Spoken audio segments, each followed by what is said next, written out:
The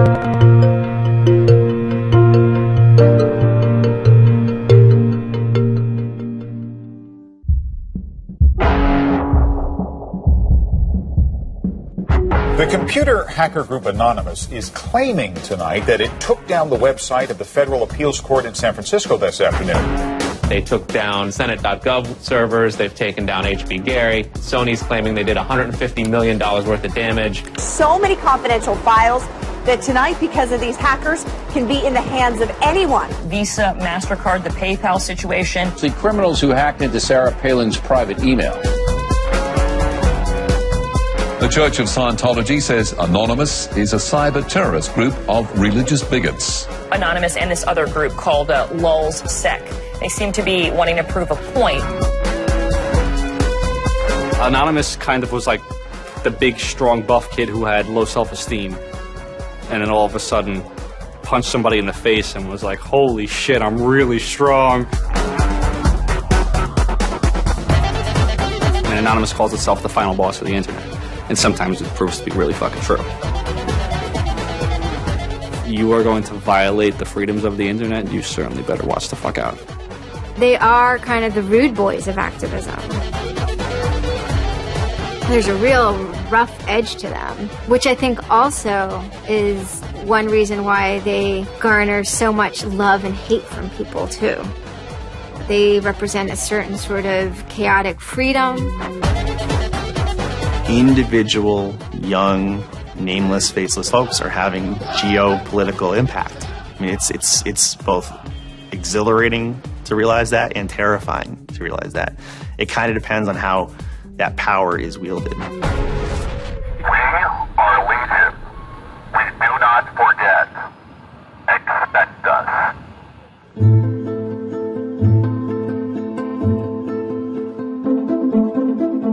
We stand for freedom. We stand for freedom of speech, the power of the people, the ability for them to protest against the government, to right wrongs. No censorship, especially online, but also in real life. We have members throughout society and all stratas of it worldwide. Yet we have no leadership. It's one voice. It's not individual voices. That's why we don't show our faces. That's why we don't give our names. We're speaking as one, and it's a collective. Good timing. I would love to live in a country where the government fears its citizens and not the other way around. But right now, plenty of anonymous actors are in hiding because of fear of reprisals by the government. I've been called many things. There's unpatriotic. That we're just a bunch of children sitting in our parents' basement. I got called a terrorist sympathizer. We've been called kids, we've been called cyberbullies, we've been called hooligans, and, you know, sometimes those words aren't entirely unfair, but this is a serious political movement. No one, in the general public really seems to get it. What they don't seem to get is that the ability for Anonymous to be everything and anything is its power. Anonymous is a series of relationships, hundreds and hundreds of people who are very active in it and who have varying skill sets and who have varying issues they want to advance and who are collaborating in different ways each day. They're a little bit like a prism or a kaleidoscope. They've got many different facets and many different sides. Of course, when you spend enough time with them, you start to get a sort of feel or texture that's not just random, right? Yet it's very multifaceted, very rich, which does span from the quite lighthearted to the very, very serious. Bob Dylan had a line in a song just saying, to live outside the law, you must be honest. They might do something which isn't technically correct, maybe it's not legally correct, but they're doing it for purposes that in their minds at least are ethical. People who know what they're doing, who share an ethos, who have a commitment to exposing and humiliating the man, who have a very low tolerance of lies and what they perceive as evil on the part of overweening power structures. They share information, they share tools and techniques, and they are currently having a very good time. The hacker culture, as we know it, really sprang from one place. It was MIT, and it was specifically the people in the Model Railroad Club, the Tech Model Railroad Club. Hacking originated as humorous pranks. When the guys at MIT put a Volkswagen up on top of the dome of the building, and people woke up and saw the car up there in the morning, or they measured a bridge by the body lengths of somebody. I would say his name was Brian, and discovered the bridge over the Charles River was, 822 Brians. These are funny things. That's where hacking originated, and it migrated into engineering and computer communities. It's witty. It's pranks. I'm Chris Weishopel, former member of the Loft. We don't necessarily say hacking group because it makes it sound like we're hacking, so we used to call it a hackers think tank. Hacktivism was a term coined by a group called Cult of the Dead Cow. The Cult of the Dead Cow was really kind of sort of like a propaganda type of organization. They had a guy who's the minister of propaganda. They're kind of merry pranksters. Like, everything they did was completely over the top. One of the guys there coined the term hacktivism because he saw one of the things his group was doing, which he called hacktivism, was writing software that people in other countries could use to communicate securely, even if their government was spying on them. So the principle was really, it was freedom of expression. It was everyone should have access to the internet. Everyone should be able to communicate and get their message out on the internet. Even more important in countries where there was repressive regimes, that if you said something against the regime, they would come and take you away, and you weren't saying it anymore. Just like in traditional activism, it spans the full gamut from sit-ins or pickets to actually spiking trees and pouring sand in, the engines of construction vehicles. I mean, there's real sabotage. The same thing does all fall under the hacktivism label. There is a spectrum. There's sometimes a strong anarchist flavor to it as well. It's resistance to authority and those who would impose groupthink and group behavior on people, which was rightly perceived to be a consequence of the digital revolution as it was used by people in power to do hacking on behalf of righteousness and to redress the grievances of the world. Lance lowered Don Quixote on his horse, nag though she was, flying at the windmills of modern life.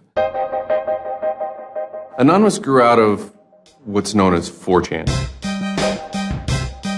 And essentially this is just a website where people can upload images and you don't actually give your name. It's just sort of anonymous. When you look at 4chan, you're often surprised because it looks like a site from like 1995 or something. The idea is very simple. You post a comment and you post a picture. And you can post under your name or anonymously. And it's separated into boards about particular topics. So there's topic on anime, there's topic on weaponry. There's like a 4chan board for origami, and you just upload interesting pictures of origami.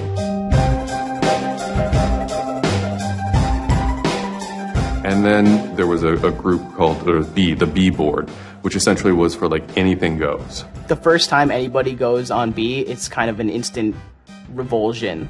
Because there's never a time that you go on there where you don't see something horrible. That instantly puts off a lot of people. The idea is post something that can never be unseen. Half of the posts on B are there specifically to make people not want to come back to B. It's what you get when people are allowed to express themselves with absolutely no restriction whatsoever. It's the kind of sum of human imagination, and people can get together and think together without any limits or parameters. It's the most vile, disgusting, and funny thing on the internet.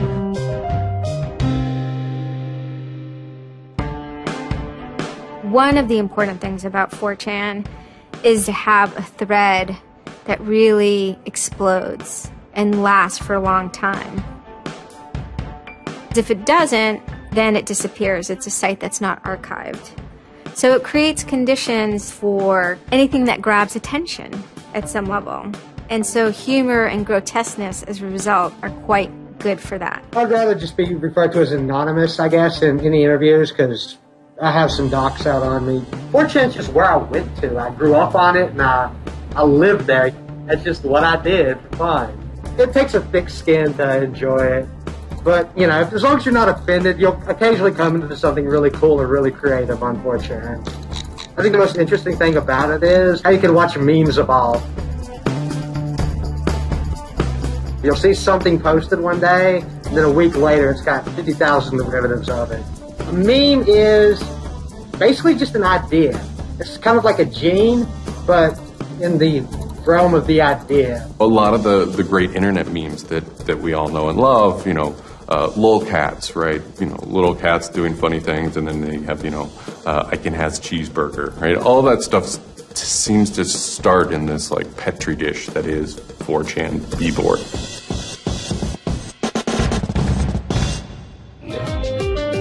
Say it publicly and your insane chocolate rain.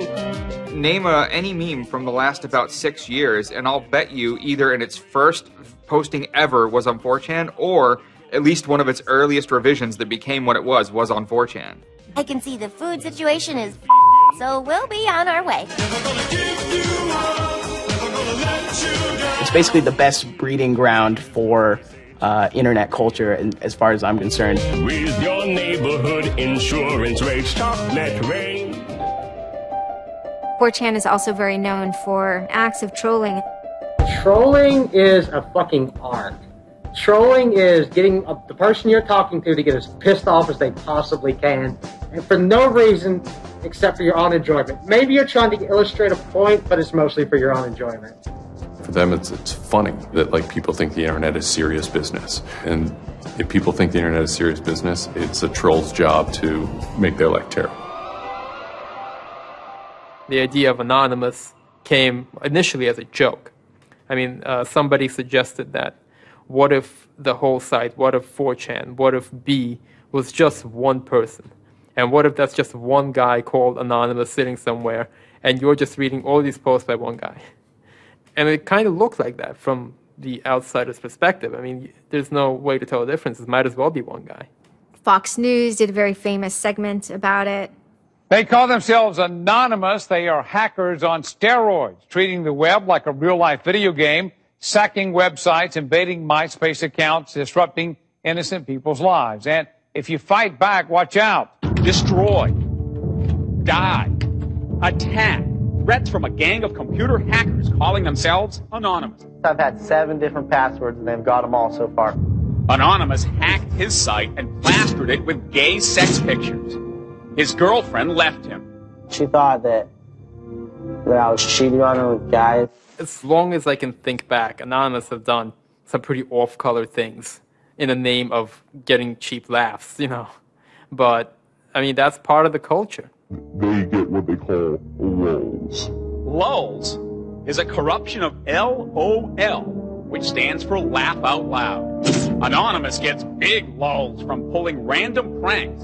For example, messing with online children's games like Habbo Hotel. Habbo Hotel was this online community where you had an avatar and you walked around and talked to other people. It was kind of like an early version of, you know, World of Warcraft or Second Life or any of those virtual worlds. What the people on B did was invade Habbo Hotel, created, you know, thousands of avatars. They all had this one uniform of a black guy with a big afro wearing a black suit.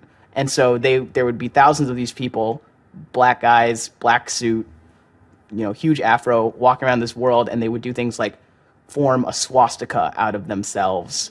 And I think that was a real landmark because it was when they were able to see that, you know, they can use their numbers to do something really interesting and really disruptive. So we blocked the entrance to their pool, and that just pissed them off so fucking much. It was fucking beautiful. That was fucking just wonderful. Wonderful times. Those kids love that pool. They love the shit out of their pool. The goal was actually to offend everyone, simply because the idea that we could offend you by drawing a little shape on the screen was stupid to the people involved in it. They were like, really? You're going to get that mad over us just drawing this on the screen? Wow, well, you need to refocus a little on life because this should not be upsetting you that much. All these different organizations online, whether it's 4chan or just any website, there's typically a community aspect to it. This is where people have their social relationships. This is where their friends are. This is where they have a creative outlet. And so all those aspects are going into groups like Anonymous, where people feel like they're part of a bigger thing and they're able to express themselves within that group. There were certain words, certain phrases, certain ways people respond to things, certain images that were posted that created a pattern, and that pattern was, I guess, the origin of what is now Anonymous. It's like Freemasons with a sense of humor, in so much as they have this common symbology, and one of their chief joys, which is kind of wrapped up in power and secrecy, was the fact that they could recognize each other by referencing these symbols, referencing these phrases. Over 9,000. It's over 9,000! I lost my iPod. Mudkips, anything involving mudkips. So you have this weird sort of international culture developing with people, across the world, wherever they may be. In late 06 and, into early 07, there's a bit of a sea change where instead of just posting a bunch of content or randomly saying we're going to go over to some website and post a bunch of dirty comments against someone, it becomes a little more organized. Welcome to the Hal Turner Show. They went after a guy named Hal Turner. I am being discriminated against because I'm white. Hal Turner was a neo-Nazi who was, big online and had a podcast. I think that the 14th Amendment was not ratified properly, and I think, therefore, it is still okay to have Negroes as slaves in America. The first time I heard about Hal Turner is he was knocking somebody on 4chan. There's a million neo-Nazis out there. But he started picking on our dude, so we had to go to our dude's fucking defense, and it just so happened that he was a neo-Nazi, so that's a big reason that he's a fucking dickface. Who are you? Where are you calling from? Hola, this is Pedro. Spick, don't call. Diego. He was just a horribly racist radio personality who seemed to handle it well when you called in. Like, he could handle being berated by Anonymous. And that made it very interesting. It made it a bit of a challenge. It wasn't some guy who just either crumbled or stopped answering the phone. It was a guy who would yell back. Hal Turner wasn't the first, actual person that, Anonymous had caused trouble for, but the circumstances ended up being significant. They DDoS'd his website, stuff like that, costing him thousands of dollars, bandwidth fees. Denial of service has been around for a long, long time. The equivalent of if you, for some reason wanted to disrupt a bus service, right? You can hire 1,000 extras to all go and line up at the bus station, right, and get on the bus. And so that anyone who was really trying to get on the bus couldn't do it, right? It's as simple as that. When you stop trying to visit, website goes back up, no permanent damage. We DDoSed him, and then we kind of trolled him in real life. We sent countless pizzas to his house. We signed him up for escorts on Craigslist. We sent a bunch of pallets of industrial materials to his house, which he ultimately had to put the bill for. And basically, we destroyed his ability to pay for his radio show, and that took him off the internet.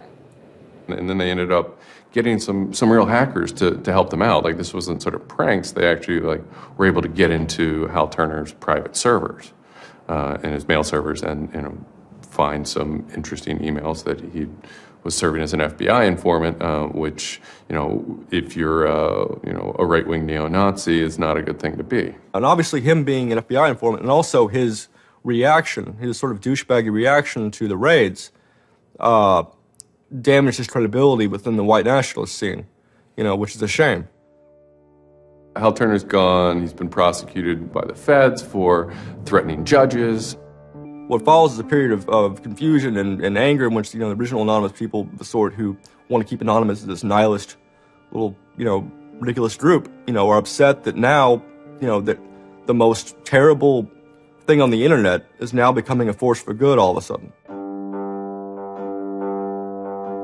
I'm Mike Vitale, and my handle is Seth Dude. Now, this is January 2008. Anonymous is strong now. We're not a little dinky fucking group anymore. This is millions of people worldwide, and we're watching. And then Scientology stepped in with a big target on its chest. A video came out of Tom Cruise. It was supposed to be an internal Scientology video, talking about secrets of Scientology. Being a Scientologist, when you drive past an accident, it's not like anyone else. As you drive past, you know you have to do something about it, because you know you're the only one that can really help. It talks about you're the only one who can stop, bad things from happening. And so this is kind of widely mocked online.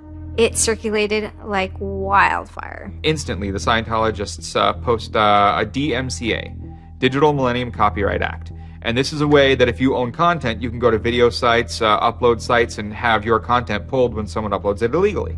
Scientology's always at odds with the internet, always trying to legally bully people out of fucking them over on the internet. They always did that.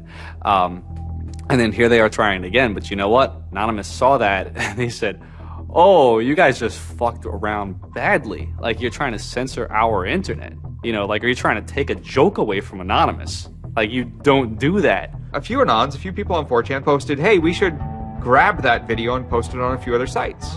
What followed was, this is a term called the Barbra Streisand effect.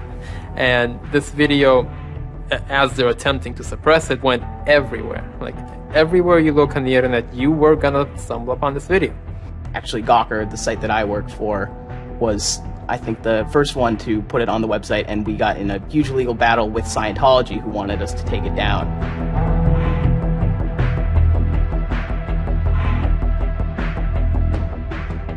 Scientology is an interesting target because in some ways it's the perfect inversion of what geeks and hackers value. At so many different levels: science fiction, intellectual property, discourses of freedom, science and technology. It's very proprietary. It's closed. And so in some ways, if you had something like a cultural inversion machine and you stuck geeks and hackers in there, you'd get something that looks a lot like Scientology. So it's quite offensive, and there's a real pleasure in attacking your perfect nemesis. And people who knew what Anonymous was to begin with were like, oh my god, Anonymous is going to go to war with Scientology. This should be really interesting. Especially because it's two weird-ass groups. I mean, I've been an Anon for a long fucking time. I know Anonymous is really strange. They're weird, and the stuff we like is weird, and it's really not mainstream at all. Now you have Scientology. Also really weird. A lot of crazy shit goes down. Anybody on the outside who's seeing this is going, let's watch these two retards fight. Like, both their pants are going to fall down, they're going to triple, and it's going to hurt everybody, and it's going to be hysterical. And then that's when 4chan kind of reared into action, really reared into action. And they started to troll the Church of Scientology. And this took the form of pranking the Bionanotechnology hotline, ordering pizzas. I go to call them on the phone, and it's busy. And that's their main fucking Bionanotechnology hotline. Their Bionanotechnology 800 number, you can't get through because Anons have completely fucking clogged it. And just probably saying stupid shit. The whole idea was just you call them just to keep them on the phone. What's an Elron? How do I Bionanotechnology my face? They were not expecting that, and they couldn't handle it. I'm Brian Mettenbrink. I had just gone to 4chan just on pure happenstance, and I saw a post about the Scientology thing, and I started looking up stuff, and I'm like, oh, this is actually for a decent cause. I think I'll, do this. Anonymous members have developed a distributed denial of service attack tool called Low Orbit Ion Cannon, which is a name taken from a computer game. Low Orbit Ion Cannon is what's called an endgame weapon in Red Alert. All you had to do was literally follow instructions, step by step. What you do is you put in the site, you see that the IP is correct, you make sure that all these settings are good, and you hit the button, and off it goes. And what it does is it tells Scientology.org, in this case, it tells them to send their website to my computer about, I think it was 800,000 times in a weekend, and I'm pretty sure I probably took it down myself a couple of times. It felt like you were making a difference, just you yourself, and you didn't even have to leave your home, And one of the guys said, we need to make a video. We have to make a video. Hello, leaders of Scientology. We are Anonymous. When the video came out on January 21st, that was one of the first times that Anonymous, as a culture, started referring to itself as Anonymous as a movement. That video probably changed everything. We are Anonymous. We are Legion. We do not forgive. We do not forget. Expect us. It basically looked like if a computer was going to tell you that he was going to beat the shit out of you, this is what it would look like. That one video really galvanized that moment of innovation.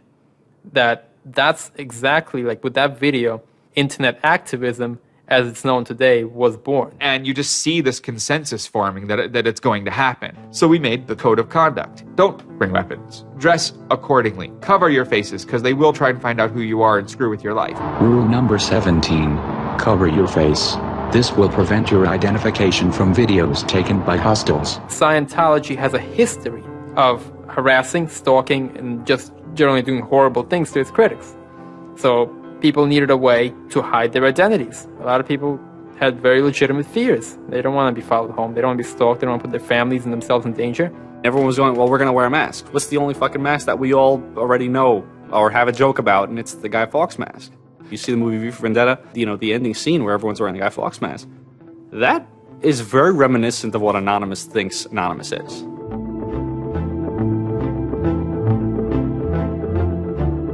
We wanted to represent anonymity in some way when it moved into real life.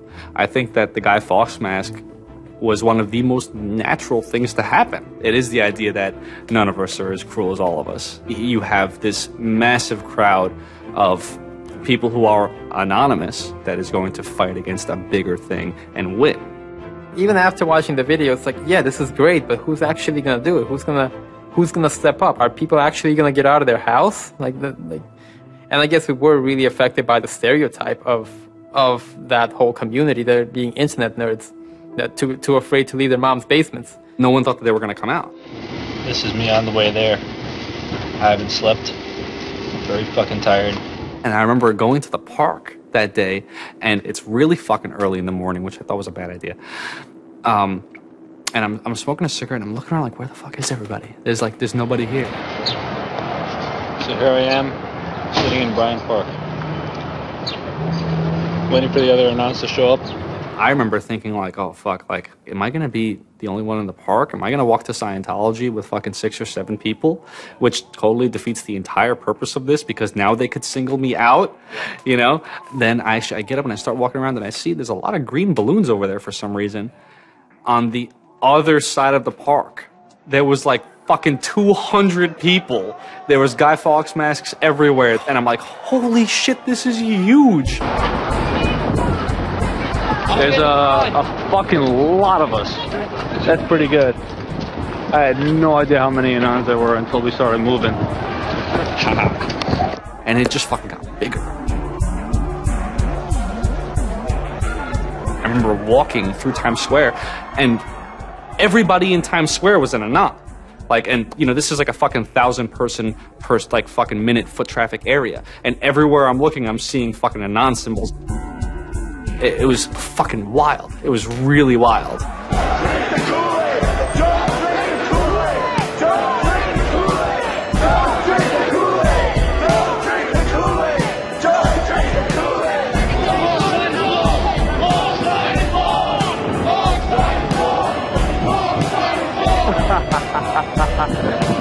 This is our fucking race. Hell yeah! So we start getting numbers in. And Sydney. We're thinking that it's going to be 50 people. And before 10 a.m., before even time, there's already 50 people there. And there's still streams of people walking down the streets. A couple hours into it, because I didn't go to bed until 1 in the morning, you're looking at Sydney as, wow, there's 250 people in Sydney. The cops are estimating higher than that for their reports. What just happened? Adelaide, Perth, and Melbourne happened. And, over 200 at each of them. We nearly broke 1,000 leaving Australia. Now, the next protest was Tel Aviv, which had actually gotten its first Scientology building right before this. There were Palestinians and Israelis at this protest, both holding their flags, and at one point they actually switched flags and held up each other's flags and whatnot. It was awesome to see. I call our guy in London, Britanon, and I say, hey, what's going on there? And he's like, did you just get out of bed? I said, yeah, I haven't even turned on the computer. I just figured I'd call you. And he said, we've got 600 people, and the cops are really, really mad at me. All the major cities were having hundreds of people come out. It was massive. Clearwater had like 300 people. I don't think anyone beat out LA. I think LA had over 1,000 people. We are Legion! We are Legion! The thing that happened was something completely different, and hundreds of people from every city just swarmed the streets. It was kind of overwhelming, a little even scary, but scary in a good way. Soon, we're at around the 10,000 mark, and we were joking the whole time, over 9,000, one of those memes. It was too surreal. It was not believable. You go by what name? We are anonymous. It was very empowering, especially after people saw the thousands of people showing up. This was it. We owned the world at that point. We all met each other. The idea of an Anon is you're fucking alone until you get to 4chan, and then these people all think like you, And all of a sudden, you're not alone. You are with fucking 500 others, they all know the same jokes as you. They all clearly have similar interests as you. Here's your culture. You meet your own people finally. It's perhaps a little surprising. It's not just preteens or teenagers. There's a far more even mix of males and females than you would imagine otherwise. And there were a lot of these so-called guys who weren't socially good. They were very awkward. They still lived at home at 23, half of them virgins. And I'll tell you, the amount of those people who got laid from these protests happening is in the thousands that would not have for years probably. That's why those protests were so important. It was a chance to finally meet other people that were previously anonymous and unknown, and hence it was the moment of the end of their anonymity. Scientology, they kind of fought back, so to speak. They posted stuff online. While claiming they are peaceful, in less than 3 weeks, anonymous members made or encouraged 8,139 harassing or threatening phone calls, 3.6 million malicious emails, 141 million hits against church websites, 10 acts of vandalism, 22 bomb threats, and 8 death threats against members and officials of the Church of Scientology. They wanted to find me. They did. They hired PIs. They started taking pictures of us, threatening to sue us. I did the whole low-orbit ion cannon stuff, and then I pretty much just went about my life after that for, I think it's 6 months, and then the FBI showed up here at my parents' house. 2 men got out of the car and took their jackets off and laid their guns on the front seat and came up to ask us if Brian was home and explained that they were the FBI and they were looking for Brian, and I've never been so scared. I did the second most damage is what Scientology said. I sent the second most out of everybody. So I got the maximum for my category, which was 1 year in prison and 1 year supervised release.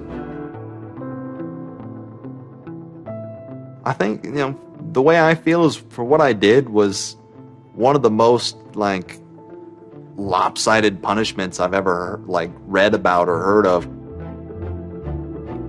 Yeah, I think it's ridiculous, especially the year supervised release where I can't touch a computer for a year. I'm not sure what that's supposed to solve, except make my life difficult. So that computer behind me back there, I could go back to prison if I went over and touched it. I'm very proud of what he did. He stood up for what he believed in. I never would even dream of hurting anybody, It's just not me.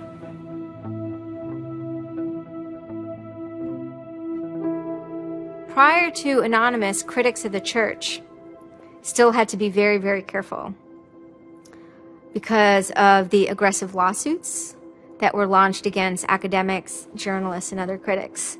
I would say that era is over. And Anonymous, more than any other sort of intervention, is probably responsible for that change. This actually caused a decent rift in Anonymous. There was one big group, significant group of people who would say, this Chanology stuff, it's cancer, it's awful, it's bad, it's just bringing attention to us that we don't want. One Anon said it well once. There is no leader. Their ops have momentary leaders, de facto leaders.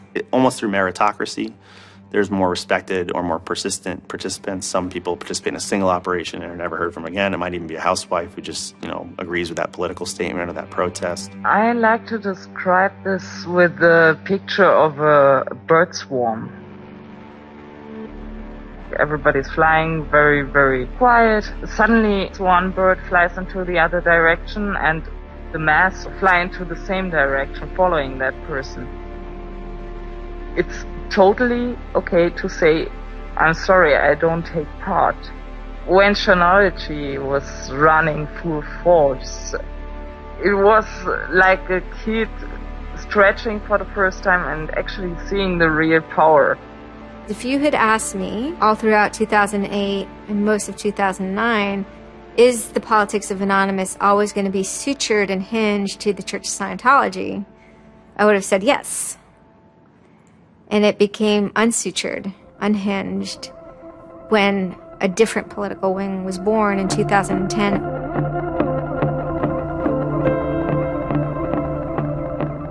It is our task to find secret, abusive plans and expose them where they can be opposed before they are implemented. The interesting thing about someone like Assange is that he actually also sprang from a hacker culture. It's a mentality of spreading information. Julian was Mendax. He was the greatest hacker that ever walked the face of the earth when I was a kid. I mean, they rumored he could move satellites around in space by hacking into NASA. Maybe it never happened, but it was a myth that kept young kids like me wanting to plug a computer into a modem and see if I can move some satellites around. WikiLeaks is an instantiation of the hacker ethos. Truth wants to be free, and we want to liberate it. WikiLeaks released a huge trove of diplomatic cables. There was a lot of controversy from every quarter of society. The WikiLeaks website released nearly 400,000 secret U.S. files on the Iraq War late today. It was the largest leak of classified U.S. files in history. There was one particular moment that really sparked the fire, and this was when PayPal, MasterCard, and Amazon pulled services for WikiLeaks. So all of a sudden, there's no way to actually process donations to WikiLeaks. And then people went and found neo-Nazi groups. Visa and MasterCard were perfectly fine with you being able to PayPal, being able to make donations to them. But WikiLeaks, no. I think WikiLeaks is doing a good thing. It's just a total hypocrisy. They got their little fucking banking mafia to fuck, WikiLeaks over. People were incredibly angry. There was a real sense of rage. Anonymous DOSed PayPal. They were pissed. The numbers of participants were massive.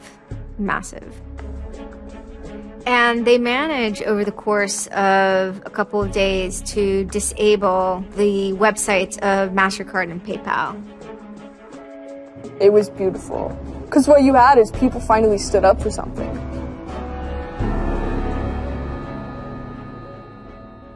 My name's Pete Fine. You can call me an internaut or a hacktivist. Telecomics is an ad hoc cluster of volunteer net activists who have spent much of the last year trying to keep the internet running in the Middle East.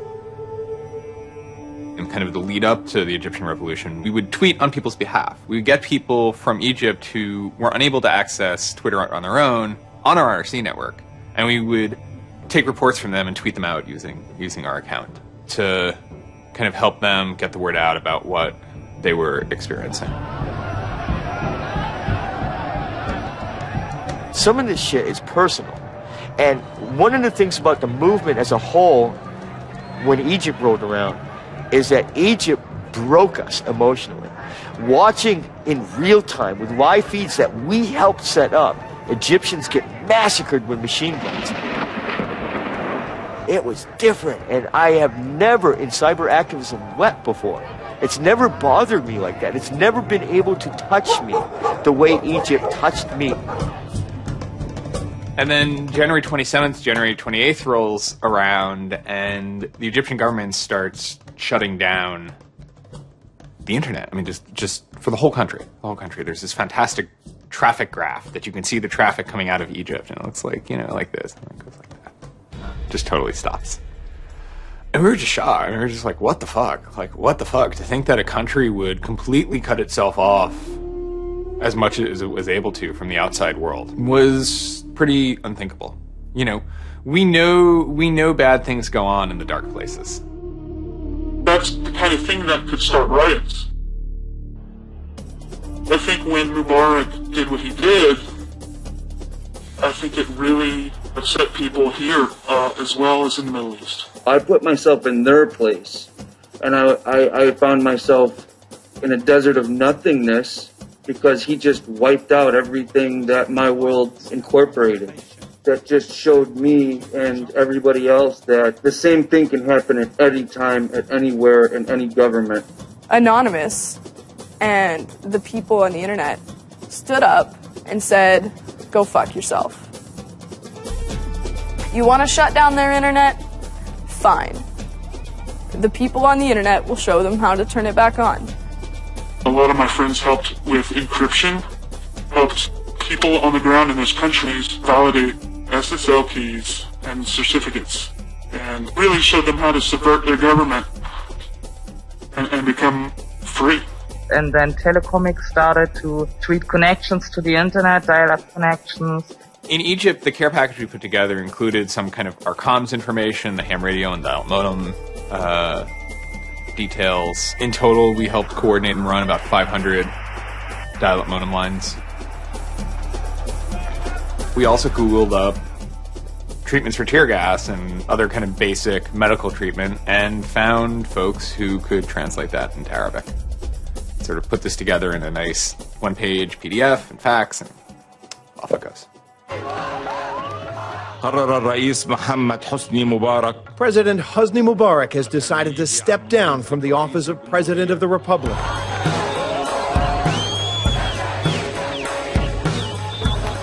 When Mubarak left, it was a hell yeah moment. People can rise up. People can make a change. And I think for a lot of people in America, it was the first time they had seen people rise up and take down their government and say, we're sick of this shit. We're sick of the oppression. We're sick of living as slaves to your power. We had Egyptians come thank us as we're doing this stuff, and I said to them, like, look, you guys just get our back if stuff goes down here. It's a revolution that was facilitated by the internet, by Facebook, and by Twitter. Not caused by it. I mean, 50 years of dictatorship has caused the Arab Spring. But the internet has certainly been helping. Although it was awesome and it was one part we were fighting for me it was quite clear that it's not the end of the story. That it's not suddenly changing into rainbows and 9 cats or whatever, but that we now have to watch even more. Suddenly on February 5th, Financial Times article comes out that we all see. It's quoting this guy named Aaron Barr, who's the CEO of HP Gary Federal, which is an intelligence contractor. And Aaron Barr is telling his Financial Times journalist, Joseph Min, that he's been secretly monitoring the Anonops server where all this is going on, and has done so for several weeks, and using his own custom brand of information operations techniques, has managed to identify the alleged leadership of Anonymous, including 25, quote, lieutenants, unquote, some sort. We have to see this document. Everyone wants to know. We don't need to destroy him. We don't need to destroy his company. So they get it. It was unbelievably easy to get into that network. Now, to put that in hacker terms, Anonymous is a hornet's nest. And Barr said, I'm going to stick my penis in that thing. The HP Gary hack brought about 70,000 emails. Probably the most important ones had to do with a proposal that HP Gary had already formulated. It was packaged up as a nice PowerPoint presentation. Kind of act as privatized agent provocateurs, where they were going to discredit WikiLeaks. HP Gary was proposing submitting fake documents to WikiLeaks, and then when discovered as fake, the error could be called out and it would discredit WikiLeaks. Right. So there's a lot of like specifics that I can't talk about. So let me try to answer that though in a general sense. Well, first of all, it's probably no surprise to anybody. I'm not a big fan of WikiLeaks. I think that the broad purpose of trying to get as much information, proprietary or classified information for the government, expose that, is an extremely destructive and dangerous purpose. The proposals involve conducting information war on WikiLeaks and its supporters, creating dissension within WikiLeaks, DDoS attacks. You also wanted to launch cyber attacks on WikiLeaks infrastructure to get information on document submitters. Well, one thing I guess I want to make sure is clear is, none of those activities had actually occurred. In business, there's, when you start proposing or thinking about an idea, there's a brainstorming phase. And somebody says, well, what if, what could we do? What's theoretically possible? Well, still, this was an idea. This was proposed. This was something that you thought about. Right. They also wanted to go on a campaign kind of targeting Glenn Greenwald, who's a reporter for Salon, who's an outspoken kind of critic of the government and supporter of WikiLeaks. It seems like you're trying to attack a journalist here. Yeah, and I don't want to talk too much more about Glenn Greenwald, but other than, what I previously said is, there was never an intent to attack journalists, not on my part. Nor I guess I should say I should generalize that and to say that I would never just outwardly attack a journalist, other than if I felt that there was a journalist in my mind that was acting unethically. That's a fair game for having a public discussion about. They were walking a very fine ethical line at points, and in many cases, the mass opinion is, no, they stepped well past it. I will not support broad theft of information released to the public, because that's nothing but destructive. If somebody has information that's been stolen from them, and whether or not WikiLeaks encouraged the theft of that, or whether or not it was just put in their lap, still they're threatening to release the information that is the private property of another organization. So your choices are to just allow that to happen, or to try to stop it. How offensive is too offensive? We've certainly seen a lot of strategy coming out of governments across the world now saying, publicly admitting that they need to develop better offensive strategies in cybersecurity, because defense as a whole, it isn't enough. It never is enough. In the court of public opinion, that took H.B. Gary quickly from being a perceived victim to being a perceived villain themselves. It was becoming harder and harder to distinguish the good guys from the bad guys. And then, kind of seemingly out of the blue, there was something by the name Lulzsec that sailed into the seas. Lulzsec, it's sort of a group, mostly from Anonymous, who, large part of the same people who hacked H.B. Gary.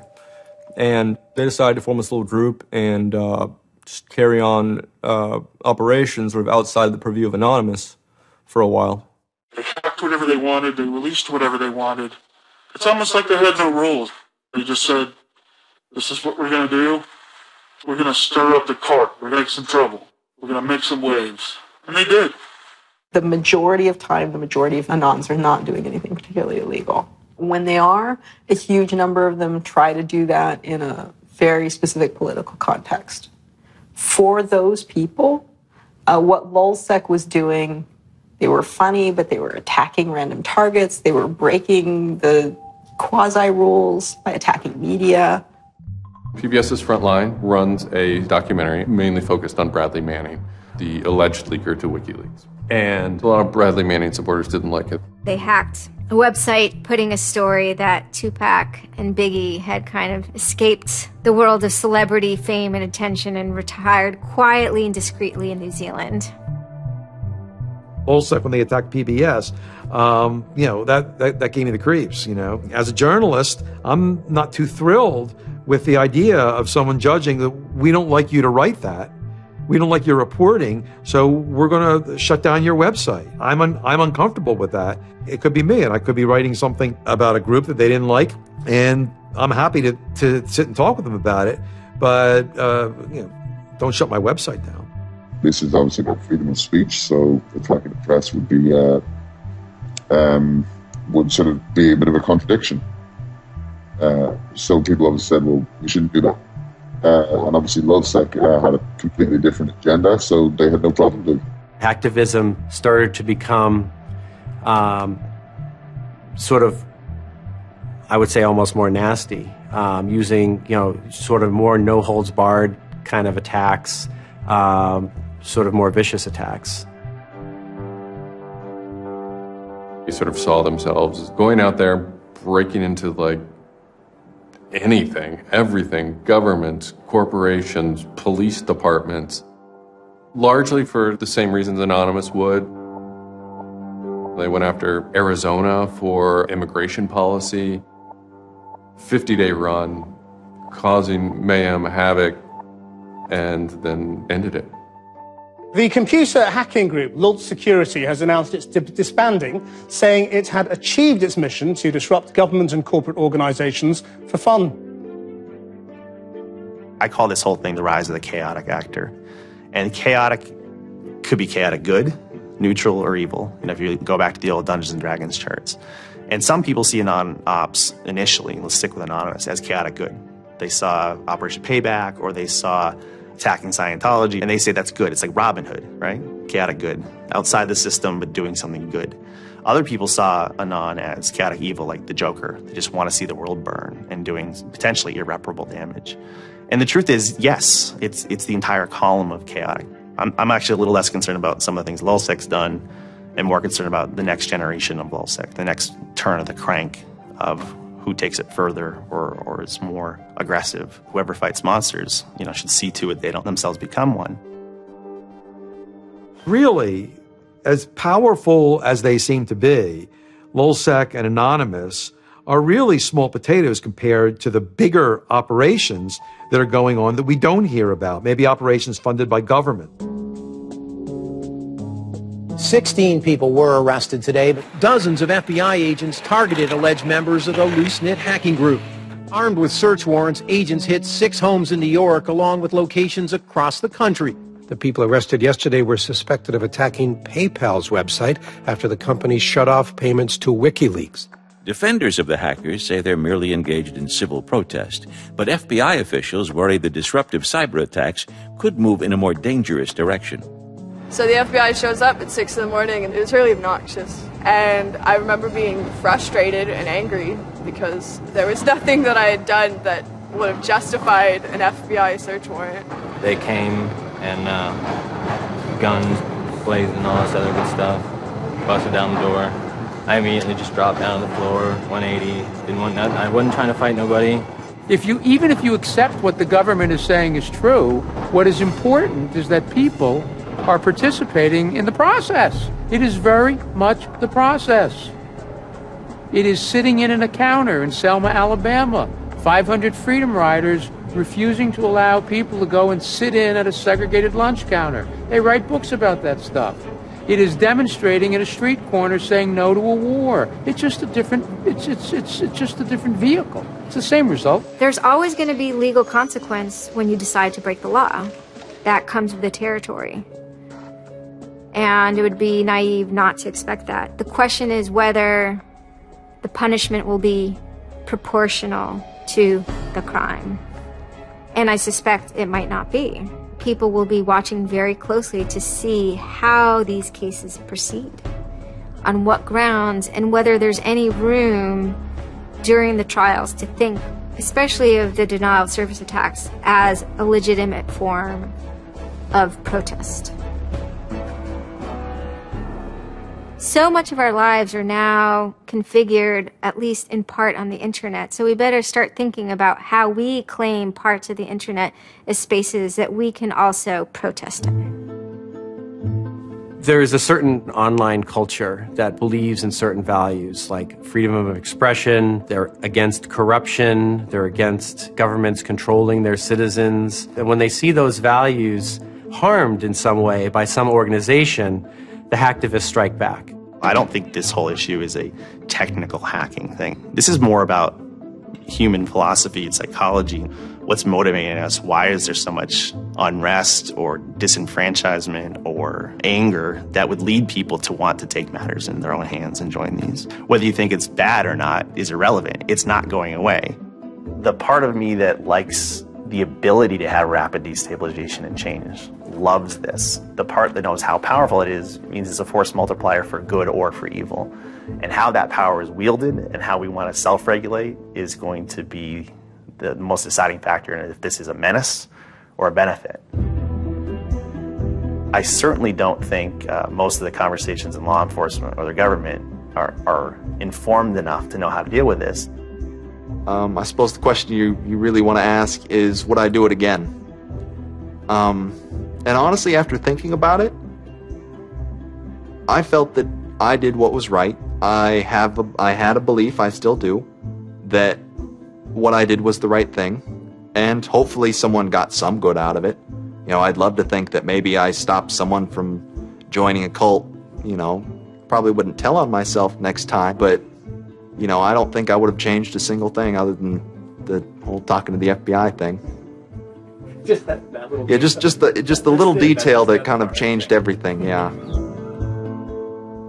I'm angry. Occasionally I have small breakdown moments of terror. But I haven't stopped believing what I believed. I haven't stopped wanting to fight. I haven't stopped caring. Show me what democracy looks like! Show me what democracy looks like!